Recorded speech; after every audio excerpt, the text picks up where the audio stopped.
सनातन धर्म में मानव सेवा को सर्वोपरि माना गया। मानव सेवा ईश्वर की सेवा के समान है। ऐसे ही निस्वार्थ भाव से समाज की सेवा में लगा है दिव्य प्रेम सेवा मिशन। दिव्य प्रेम सेवा मिशन एक आध्यात्मिक प्रेरित स्वैच्छिक सेवा संगठन है जो पिछले 25 वर्षों से मानव सशक्तिकरण और सामुदायिक पुनरुद्धार के लिए कार्यरत है। कोई जरूरतमंद हो या गरीब के लिए चिकित्सा व्यवस्था, शिक्षा स्वावलंबन हो या कौशल विकास या फिर पर्यावरण संरक्षण, इन सभी क्षेत्रों में निरंतर कल्याणकारी कार्य कर रहा है दिव्य प्रेम सेवा मिशन। इसी कड़ी में सेवा साधना के 25वें वर्ष में दिव्य प्रेम सेवा मिशन द्वारा 1 वर्षीय शिव अवतरण शिव ज्ञान से जीव सेवा यज्ञ कार्यक्रम के तहत 1.25 करोड़ पार्थिव शिवलिंग पूजन अनुष्ठान का आयोजन सेवा कुंज दिव्य प्रेम सेवा मिशन चंडीघाट हरिद्वार में किया गया है, जो 11 मार्च 2021 से आरंभ हुआ और 1 मार्च 2022 को इसका समापन होगा। मानवता के पुजारी डॉक्टर आशीष गौतम भैया द्वारा लिया गया शिव अवतरण का संकल्प अकल्पनीय है। हरिद्वार में मां गंगा के तट पर स्थित दिव्य प्रेम सेवा मिशन में 1.25 करोड़ पार्थिव शिवलिंग पूजन अनुष्ठान का भव्य आयोजन हो रहा है। यहाँ प्रातः काल की बेला में भक्तों ने श्रद्धेय आशीष भैया जी के निर्देशन में योग और ध्यान किया। इसके बाद 1.25 करोड़ पार्थिव शिवलिंग पूजन हेतु महादेव की वंदना की गई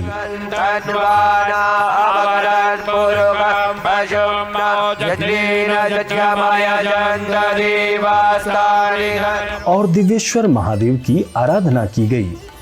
विधि पूर्वक रुद्राभिषेक किया गया।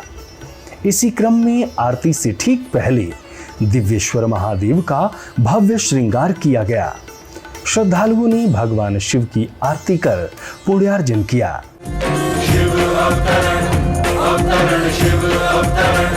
ऋषि ऋण हमारे ऊपर है, मातृपितृ ऋण हमारे ऊपर है, देव ऋण हमारे ऊपर है। उनके प्रति कृतज्ञता ज्ञापित करने के लिए, उनके संरक्षण संवर्धन के लिए, उनके प्रति भक्ति भाव श्रद्धा भाव जागृत करने के लिए, उसको प्रकट करने के लिए 5 प्रकार के यज्ञों की चर्चा, अर्थात जिनके आवाहन के कारण से, जिनकी भूमिका के कारण से, जिनके वात्सल्य के कारण से, जिनके प्रेम के कारण से हमारा धरती पर अवतरण हुआ है, कारक हैं वो।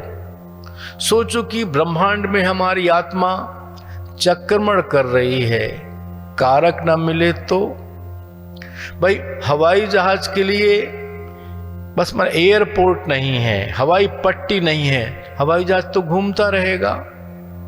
हेलीपैड नहीं है, हेलीकॉप्टर तो घूमता रहेगा।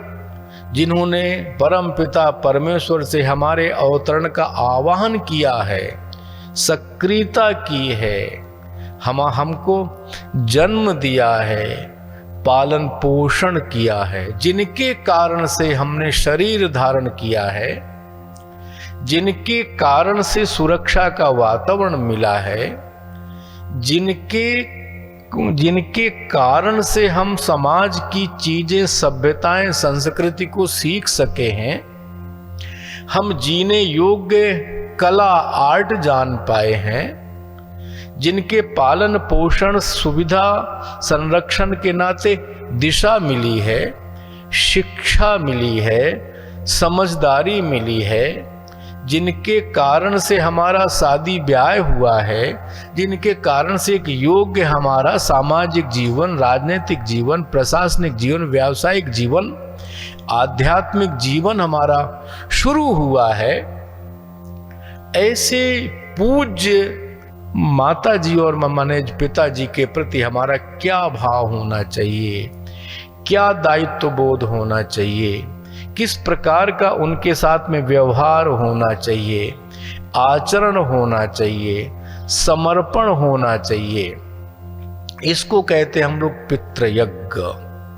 क्योंकि ये जो भी यज्ञ की हो रही है बात, कोई एक दिन का नहीं है, एक समय विशेष का नहीं है, एक वर्ष विशेष का नहीं है। जब तक हमारा शरीर है, जब तक पितृजन है या नहीं है, तो हमारे वृद्धजन तो हैं, अन्य होंगे, समाज के लोग होंगे, आसपास के होंगे, परिकर होंगे, क्षेत्र के होंगे, गांव के होंगे, मोहल्ले के होंगे, जिले के होंगे, देश के होंगे।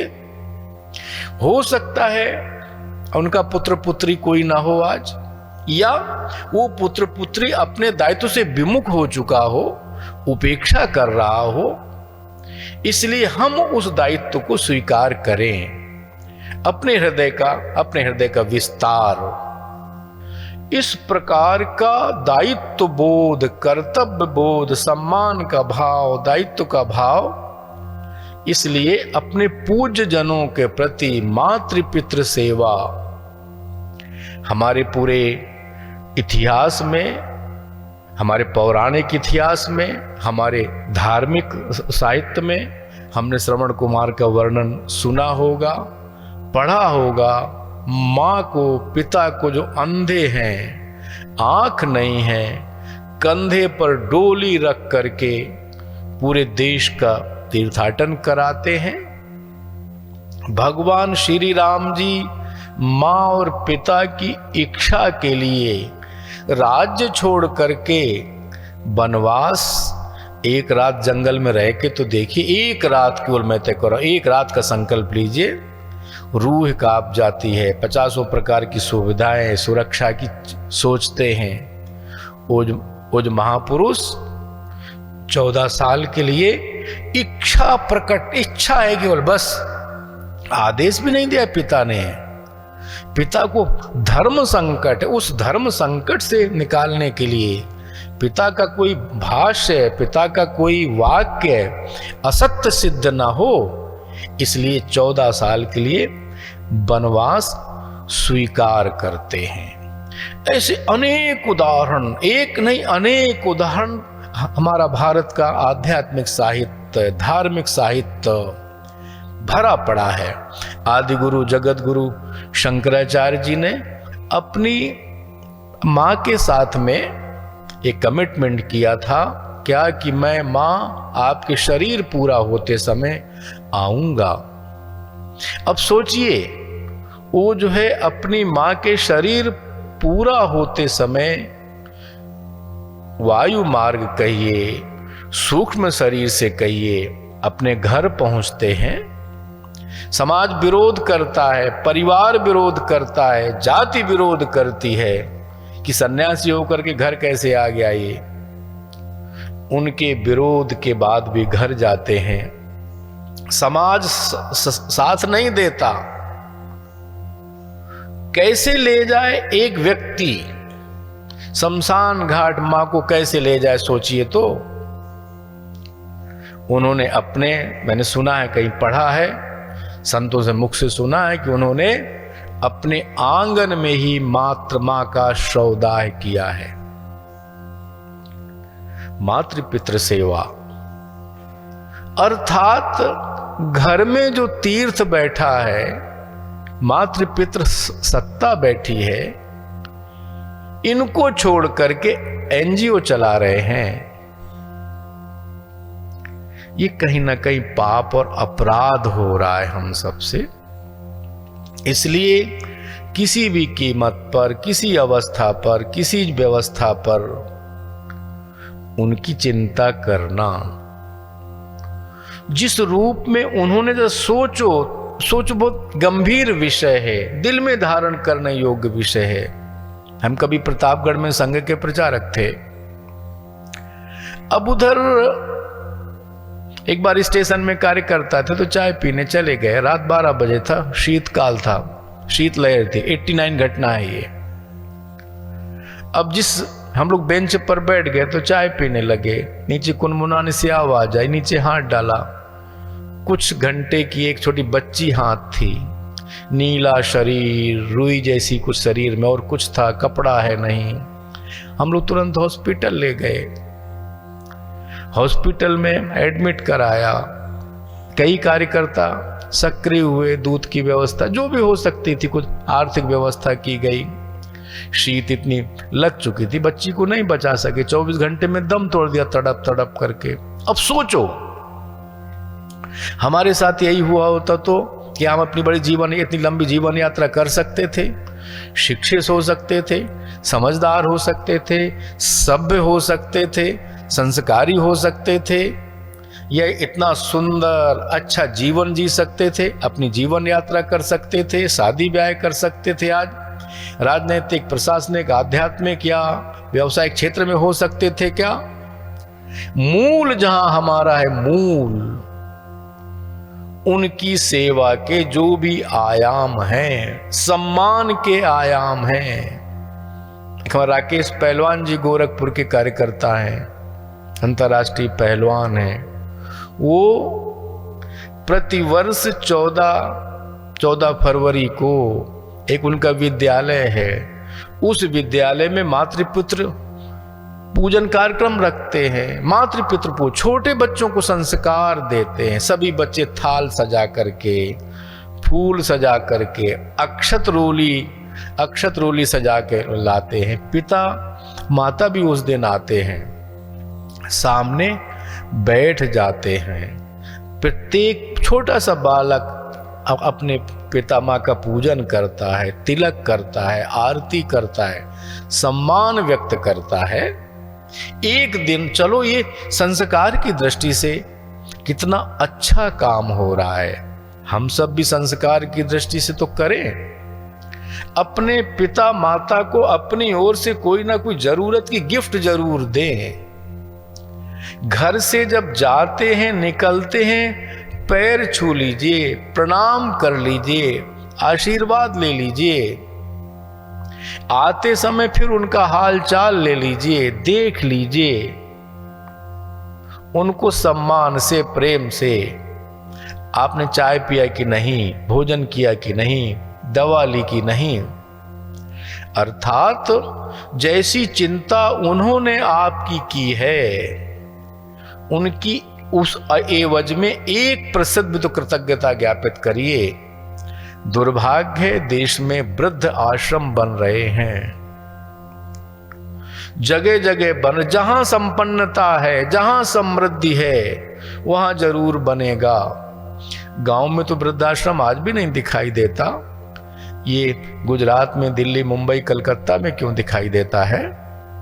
हरिद्वार में क्यों दिखाई देता है? आपके घर में सब कुछ बनेगा, सब कुछ बनेगा, लेकिन एक पूज्य माँ और पिताजी का कमरा क्यों नहीं अलग से बनेगा? क्यों नहीं पूजा घर उनका होगा? क्यों नहीं उनकी जरूरत के लिए मैं अटेंडेंट लगाऊंगा, खुद करूंगा? जितना उन्होंने मेरे साथ किया है उसका 1% तो कृतज्ञता ज्ञापित करिए। इसलिए जो पंच यज्ञ है, पंच यज्ञ में जो मातृपितृ यज्ञ है उसको करना।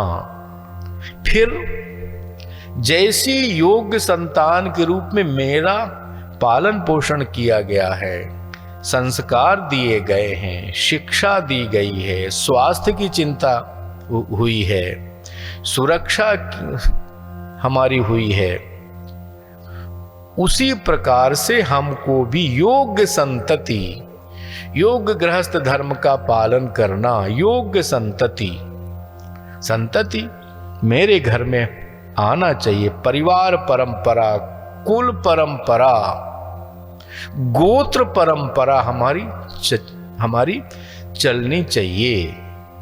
कुल का नाश नहीं होना चाहिए।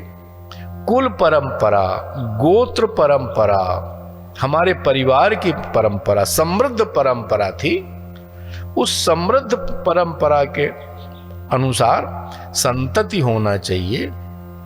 उस संतति का अपने कुल की परंपरा के अनुसार संस्कार, शिक्षा, सभ्यता, संस्कृति, उसका व्यक्तित्व का विकास, संपन्नता, सभी प्रकार से समाज सेवा में उसका एक उसकी माने रुचि, प्रकृति, समाज के प्रति, परिवार के प्रति दायित्व बोध, कर्तव्य बोध, इस प्रकार की चीजें हम करें। यही हमारा मातृ पितृ यज्ञ है। इसलिए माने ऋण त्रय जो माने विमुक्तार से जो चर्चा हो रही है उसमें ब्रह्म यज्ञ, देव यज्ञ और मातृपितृ यज्ञ ये जीवन के हिस्से हैं। और यहीं जब से इनको छोड़ा समाज में संभ्रम, अनाचार, व्यभिचार, दुष्टताएं, धूर्तताएं, छल, कपट, प्रपंच, शोषण ने जन्म लिया है। विस्तार, हमारा आर्थिक विकास हो गया होगा विस्तार, लेकिन हमारे हृदय का विस्तार अवरुद्ध हुआ है, कहीं ना कहीं। इसलिए हृदय का विस्तार, आध्यात्मिक विकास, आत्मिक विकास, हमारा सामाजिक विकास, हमारे व्यक्तित्व में सुगंध, आनंद, संतुष्टि का भाव, प्रेम का भाव इन यज्ञ करने से आएगा, किताब पढ़ने से नहीं, भाषण सुनने से नहीं, प्रवचन सुनने से नहीं। इसलिए इन यज्ञों का जीवन में अभ्यास करें, संस्कार धारण करें, नियमित करें, अभ्यास का संकल्प लें, नियमितता का लें। जैसे जीवन में अन्य कार्य नियमित किए जाते हैं, उसी प्रकार से समाज की धारणा के लिए, अपने कुल परंपरा की धारणा के लिए, अपने सभ्यता और संस्कृति के विकास के लिए इन चीजों का, इन यज्ञों का रोज संकल्प भाव से करने का अभ्यास। संध्या होते ही रुद्राक्ष वृक्ष के सम्मुख महादेव की मंगल आरती की गई। दिव्य प्रेम सेवा मिशन द्वारा संचालित सेवा के विविध प्रकल्प, चिकित्सालय, विद्यालय, छात्रावास, पर्यावरण संरक्षण, हरितम संवर्धन, गंगा स्वच्छता, ग्रामीण क्षेत्रों को प्रेरणा देने का प्रयास, नवयुवकों के माध्यम से सेवा कुंज परिसर गंगा भोगपुर तल्ला पौड़ी गढ़वाल से संचालित हो रहा है। सेवा मिशन के इस पुनीत प्रकल्प में सहयोग देकर आप भी पुण्य के भागी बने। संस्था का बैंक अकाउंट है दिव्य प्रेम सेवा मिशन न्यास, शाखा Haridwar, Uttarakhand. ICIC bank account number 0239010000105। IFSC code ICIC 0000239। सेवा मिशन को दी जाने वाली राशि आयकर अधिनियम की धारा 80G के तहत आयकर मुक्त होगी। दिव्य प्रेम सेवा मिशन शिव ज्ञान से जीव सेवा यज्ञ 1 वर्षीय अनुष्ठान 1.25 करोड़ पार्थिव शिवलिंग पूजन से जुड़े संपर्क सूत्र 9412917497 9219669687। WhatsApp number 9713283333। Email ID contact@shiv-avtaran.org। Website www.shiv-avtaran.org। Divya प्रेम सेवा मिशन के कल्याणकारी सेवा कार्यों से जुड़ने के लिए संपर्क करें। संपर्क सूत्र 9219595552 8865046734। WhatsApp number 9219595552। Email ID divyprem03@gmail.com। Website www.divyaprem.co.in।